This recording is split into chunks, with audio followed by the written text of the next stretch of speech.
I've got something for you this week. Are you ready? I'm ready. Okay. Well, I think a lot of people know, like in my other life, I am a counselor, but for a long time, my groove was really doing career counseling, Mhm. and I loved it. Oh my gosh, it was so much fun. But this week, I was thinking about a couple of people that I worked with in my career counseling in the unemployment office days, Yeah. which, you can work in an academic environment Hmm. that's pretty calm, pretty predictable. Yeah. But anyone who has ever had the unfortunate misfortune, of Hmm. needing to work through the unemployment process in office, it's kind of like going to the DMV. Mm. There are lots of hurdles Right. and lots of things to do. And this week, I'll share I had a conversation with a former colleague that I worked with there, and we started thinking about clients that we Mm. really enjoyed Hmm. and were sometimes challenged by. But the connecting thread for all of this with my friend is about how challenging it is to continue to evolve in life with your Mm. various identities, Hmm. because our work identities are so often, tied to Hmm. who we are and what we do. And Right. then when instability strikes, obviously it's terrible for people, the financial Hmm. challenges, but then also kind of the psychological threads about Hmm. who am I, right? Right. Right. And the ego, I would imagine, is screaming for attention at that moment.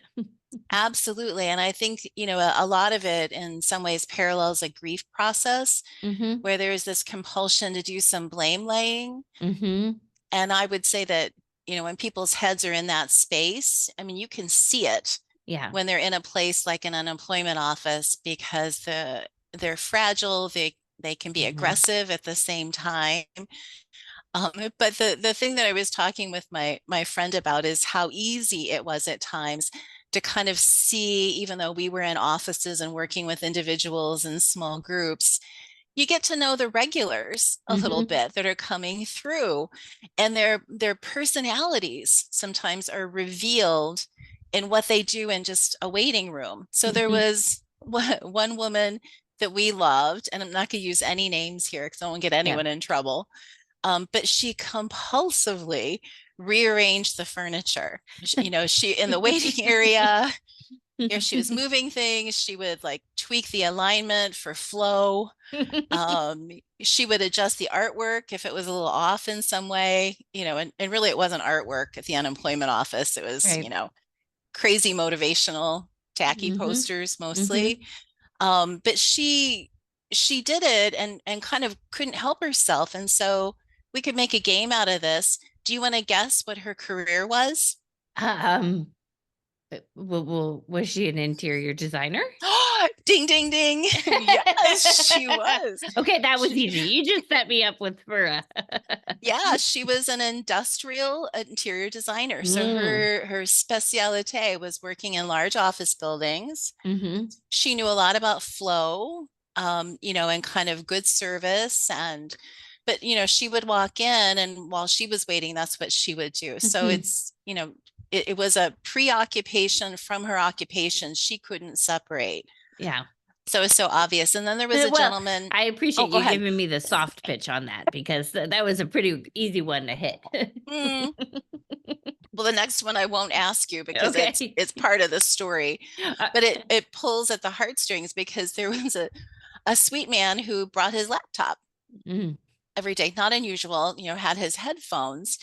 And we got to know him and learn that he was RIFT, a reduction in force as a mm, music education teacher. mm-hmm, And so bless his sweetheart, he would sit there and what he was doing, we think was sort of self-comforting, working mm, on his music. He was doing compositions. He had aspirations of, doing a soundtrack for a movie. mm-hmm. He wanted to do ad jingles, for Chicago ad agencies. Mhm. So sometimes we'd see him in the corner and he'd be kind of singing, these perky little songs, kind of working things out. But if we hadn't known what he'd done, for a living, Right. it wouldn't have been hard to figure it out, Mhm. right? Mhm. But again, Totally. that really close line between, who you are and what you do. And then the other, so this brings home my friend's dilemma that she's currently dealing with. There was another woman who was clearly she had a position of power and influence. And Mm, every time she came in, she had eyes on kind of evaluating employees and their performance just mhm, from what she could see from a distance. And she was focused on not the flow and the arrangement, like mhm, the industrial interior designer, but she was focused on employee performance. So it mm. doesn't take much to guess that, she was an HR trainer focused on customer service. Right. But she would come in and people would just go, oh no. Right. But these are the things that people did during their idle time, Mhm, when they had to just wait. And it was scary, I mhm. think, to be in that space. And you want to So, sort of differentiate yourself, but and yeah, also it's again, you're working out your current situation at the same time, right? right. And I think, there's a lot of judgment that goes Mm. on about not wanting to be one of those people. Mhm. And for people that have gone through, recurrent kind of chronic job loss, it's it is a less, a Mm, frequent thing, but it happens. But I think it was an intention to try and self-soothe, but mhm, still reflect, who these people were mhm, that they couldn't mhm, really separate. So all of that was on my mind because I had a conversation with a friend who also did, career counseling once upon mhm. a time with me. And she has since, retired and she's living in this, lovely new community with a woman who clearly was a CEO in another life. She goes around telling people this, right? And, Right. who she was and what she did in her prior life is still something that she's trying to make meaning out of. Mhm. And so that loss of identity for her, she is very aggressive. Mm. She's trying to commandeer the canasta club, the dining out club. She's instituting rules and regulations. And so my friend, who's the former counselor is in a terrible position because if she were in her professional role, is she's reading, the other participants that are stressed, Mhm, fearful about this woman who's, very antagonistic. mhm.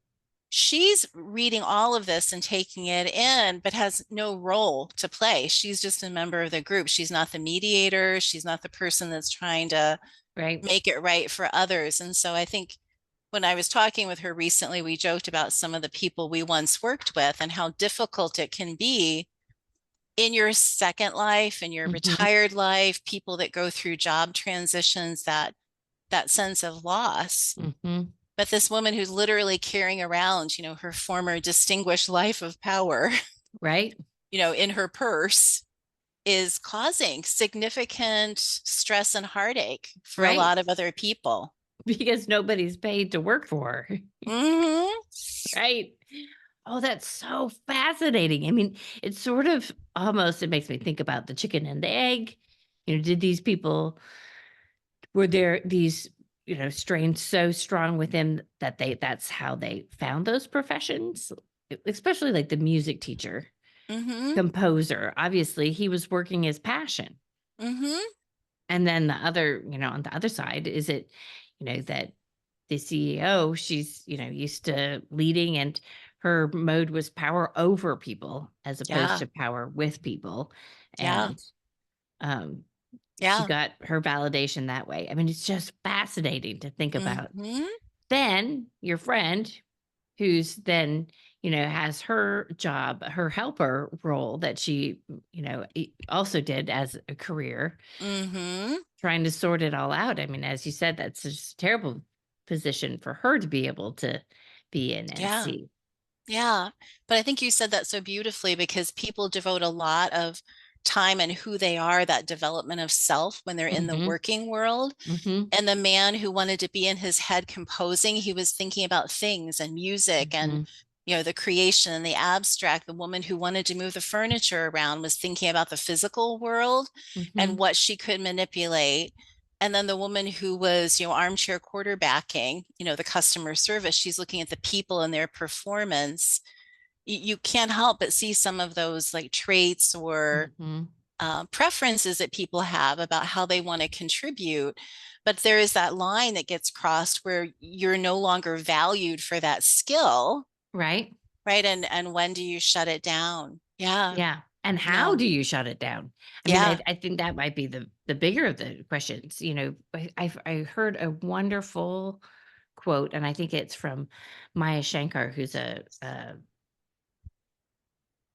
neuroscientist, but she talks Yeah. about any change being a loss of identity. Even if you're Yes. moving towards something that you want to be, which is retired, Yeah. let's say, Mm-hmm.